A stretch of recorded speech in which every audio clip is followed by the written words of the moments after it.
saw the Cinema Novo series at Museum of Modern Art. I think it was 1969, 1970.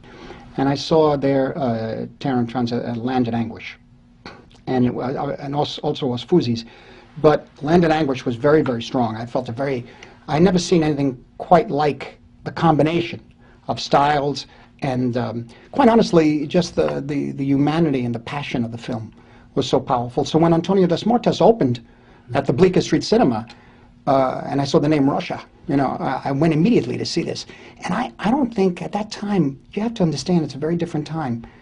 At that time, every day, or maybe I exaggerate, every 3 days, there was a new masterpiece.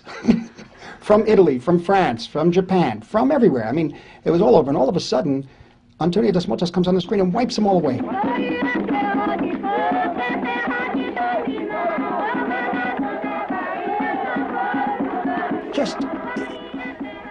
And I can only say this from an emotional standpoint because I don't have the intellectual background of understanding the politics and understanding the nature of what was going on in Brazil at the time. I really come from a working class background of Sicilians in the Lower East Side of New York, which was like living in a little village, until I went to Washington Square College, which was New York University, which was in Greenwich Village. And then I began to open up a little bit, and this extraordinary influx of films, of recreating, you have to understand, not just good movies, but recreating cinematic language was happening every 3 or 4 days from different parts of the country. Not even to mention Andy Warhol or Cassavetes, for example. This was the key in 1968, actually 1959 with Shadows.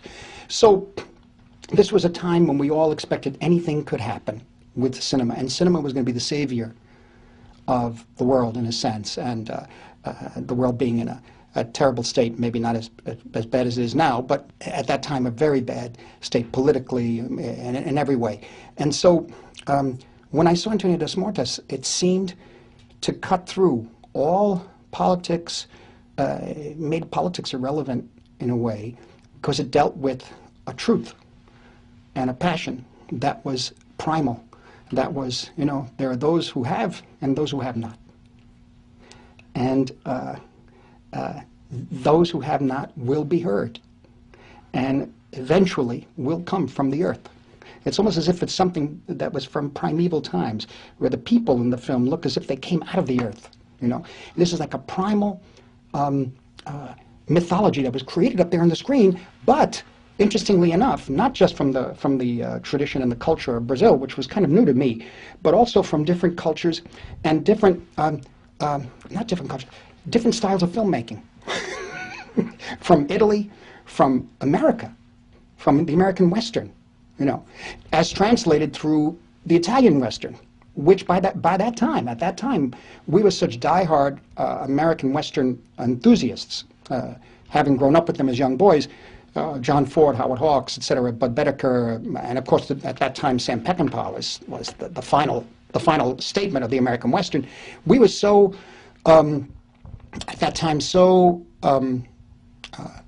militant about the American Western that we reacted, myself and a number of other people reacted against the Leone films. We felt that, the Italians can't make Italian. I love Antonioni, we love Fellini, we love De Sica, of course, Bertolucci, Bellocchio, so much Pasolini, but the Western, this is American. It took me, in the meantime I saw Antonio Das Mortas, but I did not have that feeling about Antonio. Antonio Das Mortas is something different. It took elements of the Western, it took elements of the translation of the Western by Leone and the other Italians. It took me 4 years to begin to appreciate, 4 or 5 years to begin to appreciate really beyond that point, the Leone films. And that Once Upon a Time in the West then became one of my favorite films, and I had to learn to come to it that it was not a Western, that it's an Italian film, that it's more in the tradition of grand opera. And Leone's style was so extraordinary and so unique. And that it took me a number of years. I got to know Leone, and then actually, at one point, back in 1978, gave me a print of Once Upon a Time in the West, which I kept here with our collection. But the thing about Antonio Das Mortas was that, yes, it takes elements of the American Western, but also translated through the Italian Western at that time. There were, how can I say, I can't I could not react to the picture analytically because I was overwhelmed by the film, and I was overwhelmed by the style of the film, and by, again, just the truth over politics. And what I mean by that is that the politics are there. It's obvious. But I hadn't seen it handled with such honesty and in such an interesting way. And I hadn't seen it handled that way since I saw the first neorealist films of De Sica and Rossellini when I was 5 years old, which was Bicycle Thief and Paisa. And they were of a different style, but that hit the truth in a certain way, and Antonio hits that way in the same manner. I had a similar feeling to seeing Pasolini's first film, Accattone, around the same time. But Antonio das Mortes goes off on another level, because it comes out, the ritual, even though I may not have been familiar with some of the rituals depicted in the picture, they create an atmosphere where anything is possible. And you could follow the story to a certain extent. You understand the nature of the story, but the sense of the dispossessed and the sense of the dispossessed are always with us, and that they will be heard from.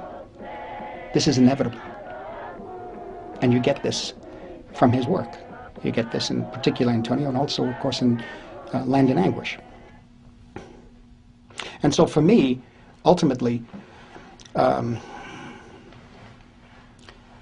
I became obsessed with the film, and I remember I took my friend from Time magazine, Jay Cox, to see it.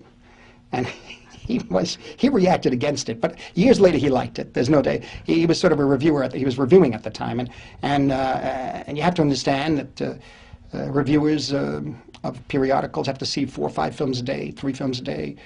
You know, suddenly this thing comes on the screen. He thought it was too excessive, too over the. I said, no, this is really important. We got to meet Glauber when he came to New York that time, in a restaurant uptown, just for coffee, and the Time magazine gentleman did an interview of him, and that's when I first met him. And it took a few years, but my friend came around. He was the same. He also, with me, reacted against the Leone films, and then years later it came around. So, but with Antonio das Mortes is something. The style is very important. There are elements, as I say, of the Western, of course, but and this is pretty obvious in terms of the Cangaciero and the type of bandit Americans can immediately, who've seen American cinema, Westerns can immediately equate with that. But it's also there's something about the nature of the music. The music, for me, is narrative in the film. It tells the story, the music. And I became obsessed with the music. I finally got copies of all of it, and I put it on my audio tape. And when I was driving, I was living in Los Angeles in 1972 to 1983, and I played in the car all the time. And the thing about it, I started giving copies of the film to musicians, composers, to look at that time in Los Angeles, actors. But primarily, the thing is that the narrative is told through the music also. Now, I don't know, I'm not an authority on it, so I can't tell you, you know better than me, all the different meanings of the different types of music used in the picture. But there is one important thing, and it has to do with the ballad, the idea of probably one of the most extraordinary things in that film is the moment in which the old blind man is carried on a litter, and the camera just tracks along with him. They're preparing for the final battle, and the camera goes on and on and on and keeps tracking. And this extraordinary ballad is being sung on the track, with these great lyrics about Lampiao, I believe, and going down to hell and fighting all the devils. And come to think of it, we were talking about it the other day, and we were talking about that in a way he, at that time, was using film, using Antonio das Mortes is using cinema sort of as powerful as Bob Dylan, the music and the songs that Bob Dylan was writing and playing at that time, Masters of War, particularly that particular song, That particular ballad, and Antonio de Mortis is like a Rolling Stone. It just goes, and like if you listen as an American, I don't know about foreigner, but if you listen to like a Rolling Stone repeatedly, which I just did a documentary on Bob Dylan, it still has the power. The song still has the power, and this is something that over the years I began to realize about the use of music in this film. But automatically, I must say, I responded to the film emotionally, and I responded to the truth of the street. The truth of the earth. In other words, as I said, the people who have not will be heard from. And I think this is something that there will be a day of reckoning. And I think this film shows that. And I think all of Cinema Nuovo, I think at that time, was expressing that. I mean, the whole world was going that way, and it is that way now, too. Antonio de Mortis makes it very clear it's the haves and the haves not.